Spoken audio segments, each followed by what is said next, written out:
Hello guys, कैसे हैं आप सब। I hope all are doing well. Welcome back to Sarvodaya. तो चलिए आज हम जो डिस्कस करने वाले हैं that is 17th of April की न्यूज़ की क्या क्या न्यूज़ेस हैं आज के।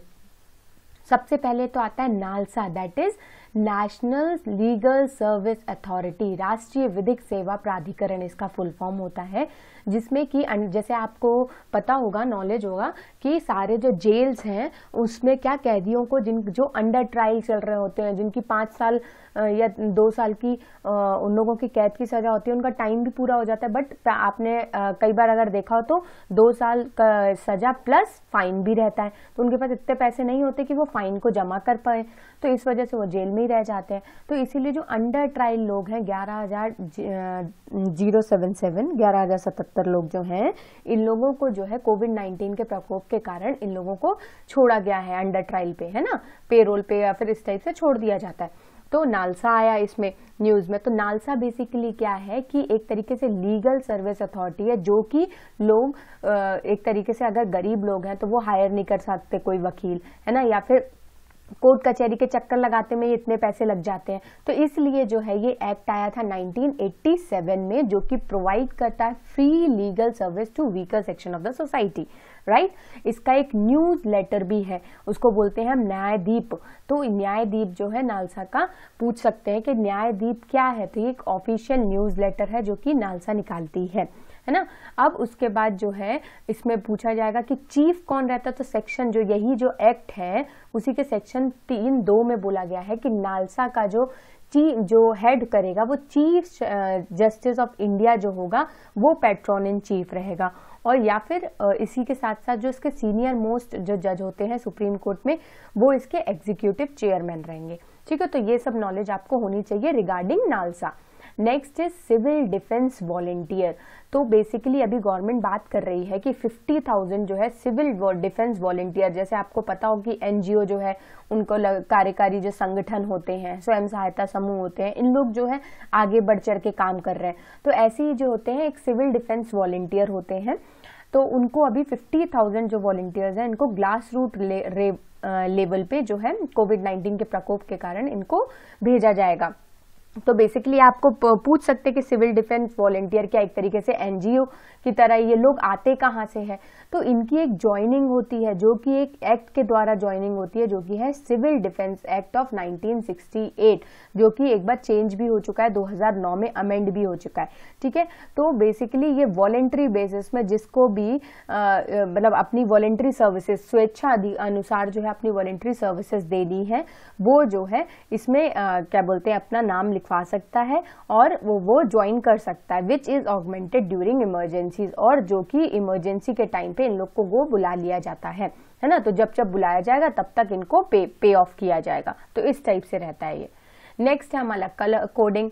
आपको न्यूज में सुन रहे होंगे आपकी हॉटस्पॉट जिले कर दिए, जिसको रेड जोन भी बोला जा रहा है, कंटामिनेटेड जोन बोला जा रहा है, फिर ग्रीन जोन बोला जा रहा है, जहां पे बिल्कुल भी एक भी not a single person is positive, है ना, ड्यू टू कोविड-19। तो इसीलिए जो कलर कोडिंग जो है उसके लिए कोविड-19 के महामारी का प्रबंधन करने के लिए जो है बनाया गया है। तो बेसिकली ये क्या है कि गवर्नमेंट ने इसको हॉटस्पॉट, नॉन हॉटस्पॉट और ग्रीन जोन में डिवाइड किया हुआ है ना।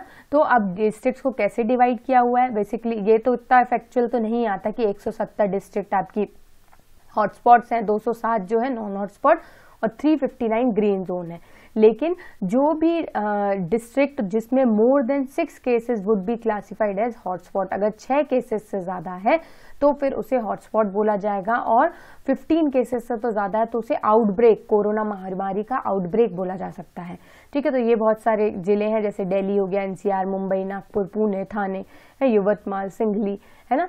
तो ये सब जो जोन्स हो गए ये क्या आ जाते हैं, ये आ जाएंगे हॉटस्पॉट्स में। नेक्स्ट आता है हमारा IEA।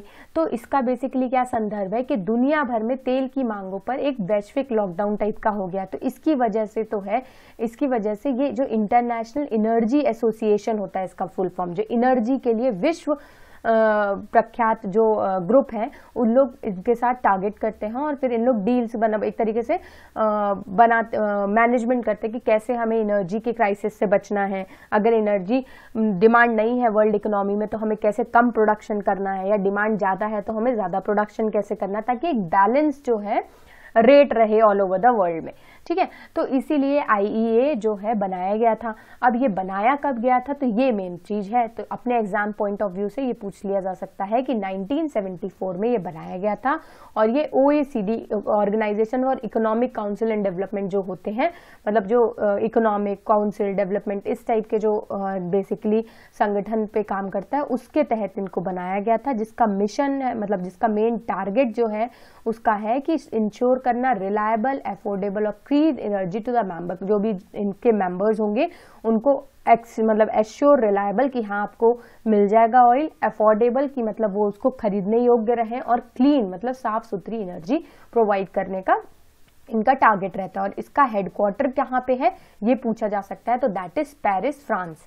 नेक्स्ट आता है हमारा त्रिशूर पूर्णम। कल भी हमने लास्ट लेक्चर में भी कुछ जो है हार्वेस्टिंग फेस्टिवल्स डिस्कस किए थे, तो ऐसे ही ये जो त्रिशूर पूर्णम है ये एक हार्वेस्टिंग फेस्टिवल है जिसको बोला जाता है मदर ऑफ ऑल फेस्टिवल्स। कहाँ पे, केरला में।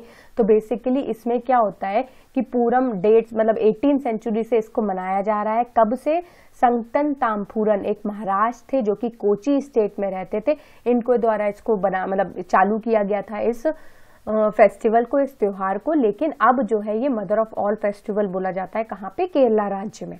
ठीक है, त्रिशूर पूर्णम।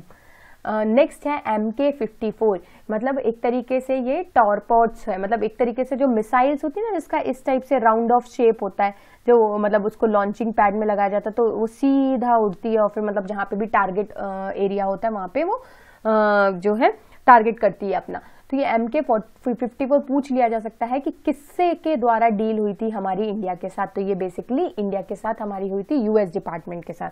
और ये लाइट वेट जो है टॉर्पेडो है, ये बहुत ही हल्का टॉर्पेडो है ना। तो ये इसका अभी न्यूज में यही है कि इसकी जो है से मतलब अपनी परचेजिंग चालू होनी थी, कैबिनेट में डिस्कशन हो गया था कि ये कितने की पड़ रही है इस टाइप से। तो लेकिन अभी जो रिसेंट में जो है पूरा 16 टॉर्पेडोज लेना था, लेकिन अभी रिसेंट में कोविड-19 के चक्कर में हमारा फाइनेंस जो है लोगों की जान बचाने या दोनों लोगों की हेल्थ फैसिलिटीज को देखने में ज्यादा लगा हुआ है, तो इसलिए इस डील को थोड़ा सा अभी पोस्टपोन कर दिया गया है। नेक्स्ट आता है हमारा कलारीपत्तू। ठीक है, ये भी एक तरीके से केरला टूरिज्म का एक 6 थीम बेस्ड मतलब थीम बेस्ड जो ड्रामा बोलना चाहिए, मार्शल आर्ट, डांस इस टाइप से इसमें होता है। तो इसको बेसिकली कलारीपत्तू जो होता है वो मार्शल आर्ट है ना। जैसे कि आप मुझे कमेंट सेक्शन में बताएंगे कि हमारे मध्य प्रदेश का जो है एक टाइप के ऐसे ही जो आर्ट है, जो भी हमारा मध्य प्रदेश का एक स्पोर्ट्स जो भी मतलब स्टेट स्पोर्ट्स भी बोला जाता है उसको। ठीक है, राज्य का खेल भी बोला जाता है, राजकीय खेल बोलते हैं उसको, तो वो क्या है। ठीक है, तो ये एक तरीके से इंडियन मार्शल आर्ट है, कहाँ की, केरला की, जो कि ओरिजिनेट भी केरला में हुई थी और ये बहुत ज्यादा ओल्ड मानी जाती है। और इसमें जो है वुमेन भी भाग लेती हैं, महिलाएं भी प्रशिक्षण लेती हैं, इसका ट्रेनिंग लेती हैं, उसके बाद इसे किया जाता है ना, मतलब मार्शल आर्ट टाइप का किया जाता है।